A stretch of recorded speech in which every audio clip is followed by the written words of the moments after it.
Good morning po mga kababayan at narito tayo ngayon sa Barangay Magdog, Sitio, Makaling, Gobernador Generoso, Davao Oriental, no?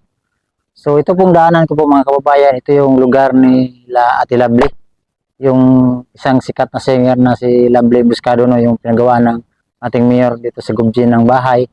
So ngayon po mga kababayan at napakalungkot na balita kasi may nabalitaan ako na pinsan niya nalunod sa dagat. So, puntahan natin ngayon mga kababayan at alamin natin kung yung ano yung nangyari sa bata, no? So paabutan natin ng kunting tulong at kahit paano at nakatulong tayo, no? So puntahan natin yung ngayon. Alamin natin yung nangyari sa bata, yung pinsan ni Ate Lovely. So tara po, samahan niyo ako ngayon.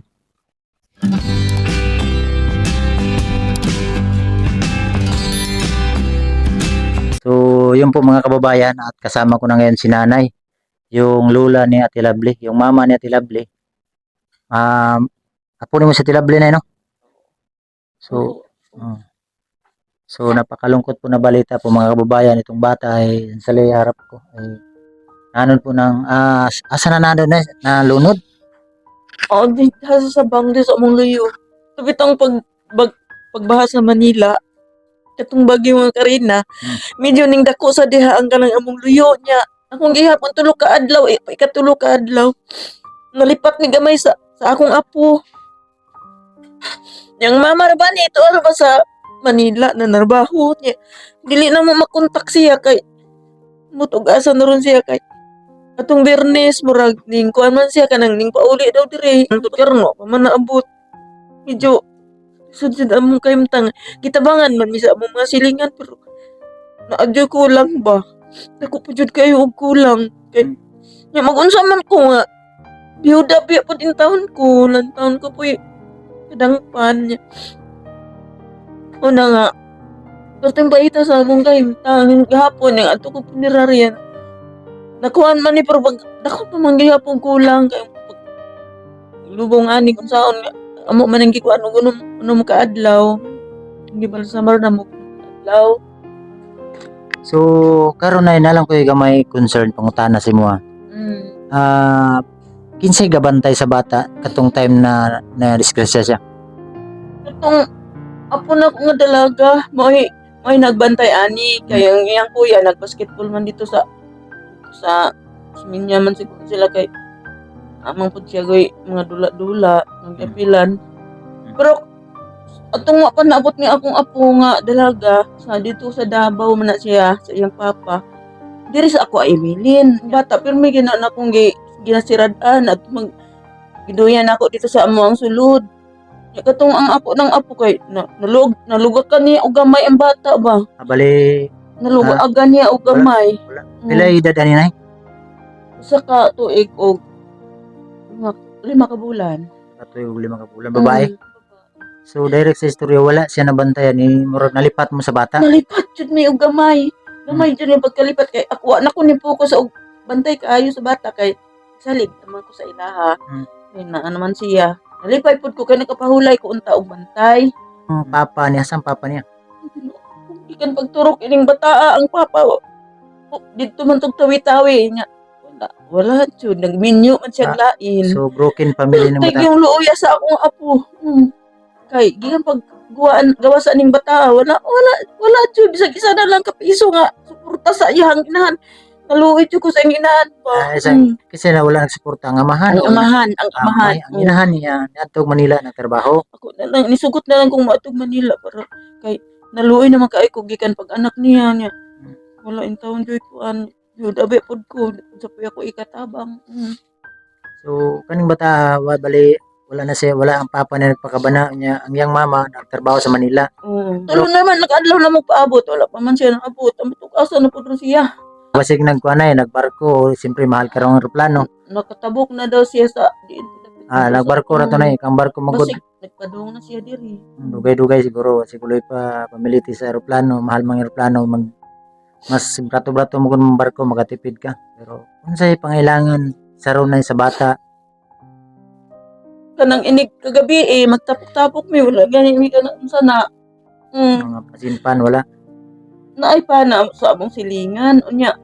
ulangon man jud na kay pero pa man ganito gabi eh. Mm. Ang 5 ka adlaw saan na lang na paglahot ay ana. Kunya, gunahon na pud ko ganina ining lubong na sad o ang semento ani. Ang limot man libog lagi ko sir kay unsaon ako ani. Wala na po yung dila. Gamay kaayo sir.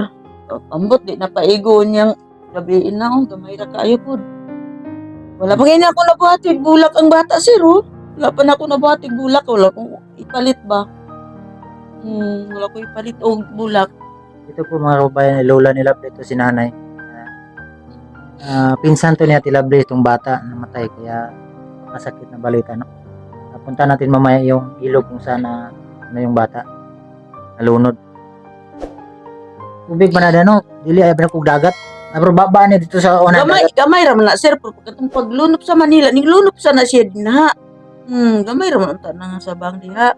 Murag nga sira dito sa may kuan ba. Murag na pundo. Sa kadako sa balod ning sira dito sa may dagat tapit na pundo diha Ihap-ihap na ko sa adlaw, tulo pa lang kadlaw wala po na mo nabrihi dito sa may dagat kay babae biya ko sir no. Saan ako pag-abri. Nganong napundo man na siya? Nganong napundo man nalinaw man na diya? Nalinaw kay misira man ang dagat niya pag antas mga balod, paghawa sa balod, nakuanan og Pundo mga siya. bunbon. Pundo siya diha sa luyo. Munang jud na mo nabantay ang bata na disgrasya in taon ang bata. Kaya lesson learned sa mga bata, ina, ama, kapatid. Siyempre pag bata talaga na below 1 to 2 to 3, bantayan talaga natin ng maigi kasi mahirap. Pag pabantayan natin ng iba, ate o kuya, tulad sa bata, nangyari. Para sigurong, kumbaga, hindi nakita ba? Buti talaga yung ina ang magbantay para at least makita ba? Pero dahil nga sa hirap ng buhay, kaya nagtrabaho yung mama nila doon sa Manila. Ngayon ay uwi pa daw. So ngayon nangailangan talaga sila ng tulong. Kahit kandila, wala silang pambili, mga bigas. Yung sa minteryo na para Sa pagbangag. minteryo kinahanglan daw nagduha ka sako nga duha ka sako nga semento. Nya putaw pa daw ana. Ingon ring silingan. Saan daw na nako daw. Duha ka sako simento. Duha ka sako semento. Wala pa po yung simento. Wala sir. Wala magani. Yung kano sa mga lubungan ni nay? Karong pizza 3 siguro sir ang lubong ani. Sa 3 sa gani karon 29 nandron. 29. Pizza 3 sa Agosto.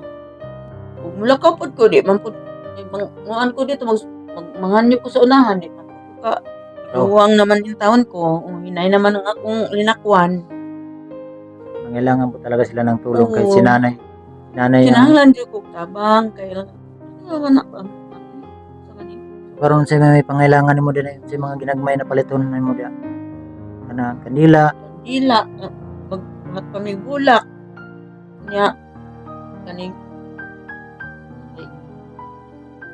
para sa iniglubong bang ang pagkaon iniglubong nya pun may akong malungag akong bayad na gikan sa bikini. So, puntahan natin po mga kababayan yung ilog. Tara, punta na natin dito, Nay. Ito po yung bahay na Lovely kung saan natin yung na-vlog ko. Yung part 1. Ito yung bahay na puntahan natin, na ikot-ikot natin. Yung tubig pala doon na yung bata nanod. Puntahan natin. Dire na ang bata, Nay? Dire? Kuya nga gamay. Dire? Wala naman nabantay yung diri ang bata. Dire siya na agi. Taoran na mo pangita. Hindi ko kayo nakalimot ang pangita din. Susan. Hindi naman extra Dire siya.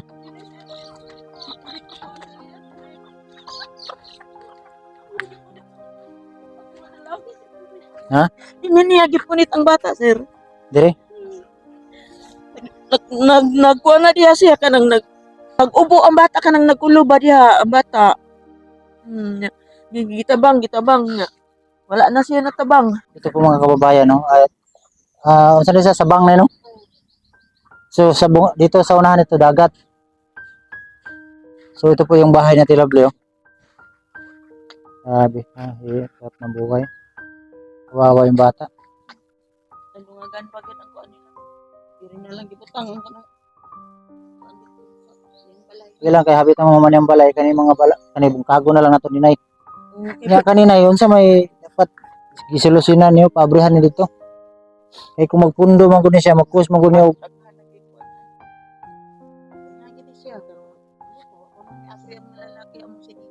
pero ginabrihan ninyo ni. Ramay raman ni sa una sir, ang galit ni kadako. So, balik tayo dito nay sa ano. Ito yung mga kababayan yung bahay ng Tilabli. Oh. Sabi ng magahay ng Tilabli dire. Asa rin sila ronay?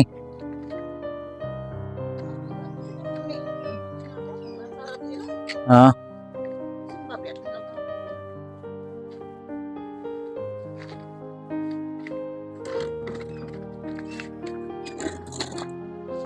So sa'yo magbubuhat natin bulak. Gawa na lang sila ng bulaklak para at least wala na silang pangbili po mga kababayan dahil wala talaga kapos sa buhay. Nagawa-gawa na lang si ate. Kahit bulaklak wala. Wala itong ala. Tolo na kadlaw. Kasi ang bata.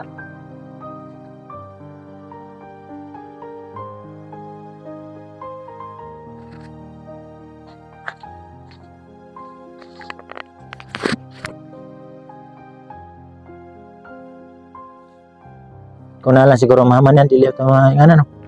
Dili akong ang malisdan ko na lang ang mama sa bata. Wala man god. Wala pa man jud abot. Sige med hulat-hulat ug asa na siya. Na ikatulo na ron kadlaw. Pila na ka bulan na yung bata, ang mama niya sa Manila, pila na? Adtong mga Mayo, Hunyo. Huli na no. Magtulo. Kung sa trabaho niya dito? Nanarbaho sa kanang kabalayan, sa balay. Katabang? Hmm. Hirap, uyas bata. So, ang buhay talaga. Wala may kabantay nga. Ang bata kusog na di ay mulakaw. Gamay pa kayo na pagbilin. Kusog na siya ka di ay mulakaw. Abot na siya sa luyo.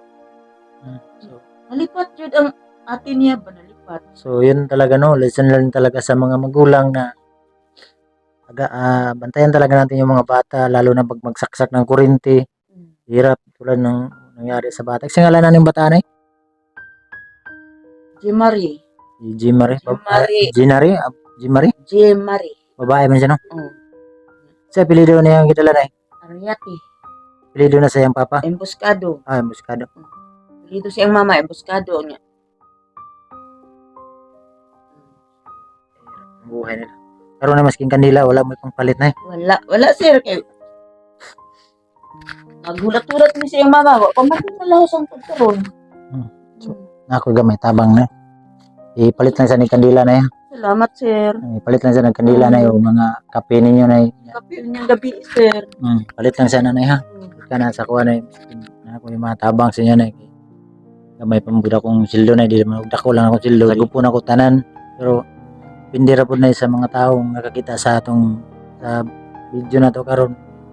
Mura yun ako makaya na pasensya na kayo. Salamat kay sir ha kay sa gamay ni pero ako na ni katabang. Ako na kay ni katabang. Salamat kay sir. Salamat na sa Ginoo na yun na Salamat po sa nakabot Ginoo. meron dire, pero Kay wa ginako daw mga maabot ka karon sir. Amo nabalitaan ko kasi ito mga kababayan na mga awa ko hindi nakapagsabi kahit daw kape plus lang pambili, so hirap buhay ng ganito. Doon pa sa ganitong sitwasyon namatayan pa, so hirap. Sana po ay mapanood to ng ating mga kababayan, sa ating mga sponsor. Tanay maaji gamito ng Ginoo sa tao ba na makatabang sa inyo na ino. ang Ginoo nagkabalo mati sa tong ako udag ko kasing-kasing.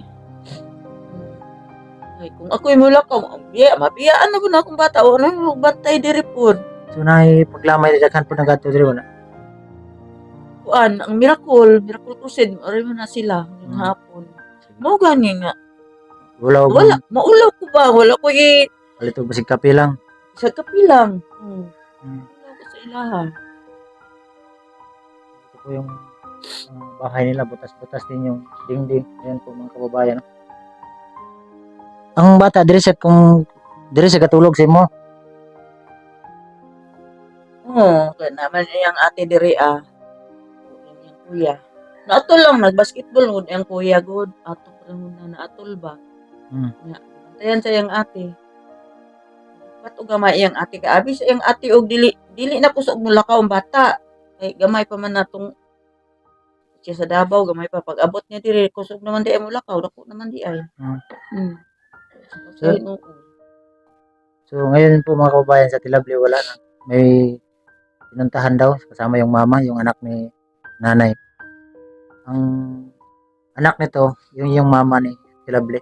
So lula niya Tilabli to. Yun man ko ganin na nga unsaon na lang nato ani nya. Ngayon ang mama ni Lovely nga sige lang ama kay tuon ako si Ate Iba yung kagawa doon sa ya sa Magdo. Parang tato siya paingon. Pumunta sa Tilabli pala pumunta nung kwan nanghingi daw para kahit pang bili lang ng bigas, mga kape. Kamay lang. Wawa talaga yung pamilya nila. Ay, So talagang ganun ang buhay. At sabi nga bata, matanda, pag tayo kunin ng Diyos, wala tayong magawa. Kasi ang buhay natin ito sa mundo ay hiram lang, no? So, siguro, may plano ang Diyos sa bata. Kaya, hindi talaga natin hawak yung buhay natin. Bawat isa sa atin, ay hindi natin hawak ang buhay natin. Kaya, huwag natin kalimutan, palaging manalangin, mag-pray. Araw-araw, habang tayo nabubuhay. Gumawa lang tayo ng kabutihan sa ating kapwa. Kasi hindi naman talaga tayo yung hawak ng buhay natin. Kapag tayo, siyempre, lahat siguro tayo hindi gustong mamamatay pero wala tayong magawa pag Diyos na yung gumawa sa atin. Ayun. So, magpakatatag lang na ngani mo yun ang kinabuhi na to. Yan po na to si Bibi na okay ang pagpanaw. Hindi na siya pansin nyo ha. Baga, hindi na siya magparamdam ba. Yan po na lang natin siya. Para yun siya mong lakaw din. Na yung mga tao makikita sa ating vlog na makatabang sa inyo ha. So, walang tunay na. salamat kay sir. So, maraming salamat po mga kababayan, lalo na sa ating mga sponsor na nagpabot ng mga tulong sa sponsor na nakanditahid. Thank you po, Titahid. Tita ng Germany, maraming salamat. At Kuya, thank you po. Sa mga lahat ng tumutulong sa akin, maraming salamat. Lalo na kay Tita Gurot. Sa mga sponsor, isa-isa, hindi ko man kayo may isa. Maraming salamat sa inyo. No? Lalo na kang Ate Q, ang Ate Grace, maraming salamat sa inyo lahat. Lahat ng sumuporta sa atin, lalo na sa mga viewers, hindi nag-skip ng ad, sa mga subscriber, mga bagong subscriber, maraming salamat sa inyong pagsuporta. Pagmimala sa ating channel. At paano at nakatulong tayo sa ating mga kababayan. So, Nay, laban lang na ha. Salamat kay sir kay medyo makabarog-barog ko gamay. Kaya pasalamat si Nanay. Kaya pa naman tamadugay sa atong mga Salamat. sa atong gibati. Salamat si Nanay sa kunting tulong na pinabot natin sa kanya kahit So, maliit na bagay daw. ako nakain Napakalaking tulong na yan kahit pamili ng kape. Pag gabi kasi may pumupunta dito na maglamay. So mahiya daw si Nanay pag wala siya mabigay. Sige lang na ha. Mag-pray lang tanay ha. So maraming salamat po mga kababayan at ito ko na lang tatapusin ang vlog na to. At God bless yung lahat. Bye-bye po.